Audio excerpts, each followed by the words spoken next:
Hi everybody, Mr. Rubo here. We are talking 315, which is rates of change in polar functions. And specifically, we're going to talk about average rate of change in polar functions. So we've talked about average rate of change every which way in rectangular coordinates, right? We're now going to look at it in polar, which is going to be the rate of change of r with respect to theta over a given theta interval.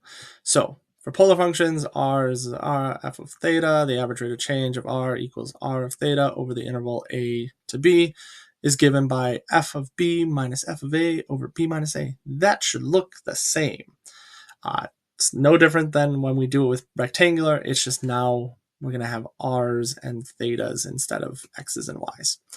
Geometrically, the average rate of change indicates the rate at which the radius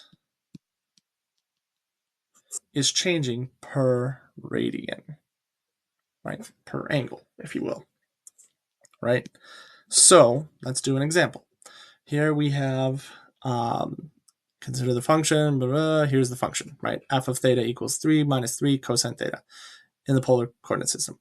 What is the average rate of change over this interval? So there's our A and there's our B. So what we're going to do is we're going to plug them in. It is no different than when we do it in rectangular. So I'm going to say f of pi halves, 3 minus 3 cosine pi halves. I'm going to throw this little guy here, right? 1, 0, 0, 1, negative 1, 0, 0, negative 1. Cosine is cosine of pi halves is x, so that means this is 0.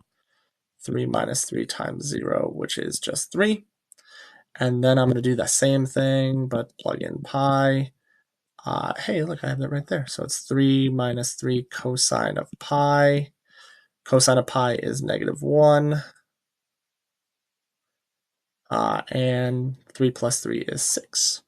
So now all I have to do is do the formula, which is f of pi minus f of pi halves over pi minus pi halves. And I simplify. So 6 minus 3 is 3. Pi minus pi halves is pi halves. But I do want to make this look a little nicer, so I'm going to do 3 times the reciprocal. And you get 6 pi. And there's your average rate of change. Just for the sake of this video, there you go. And yeah, it's literally the same idea, but you're plugging it into a polar function, but it's still the outputs subtracted over the inputs subtracted. All right, thanks for watching. Have a good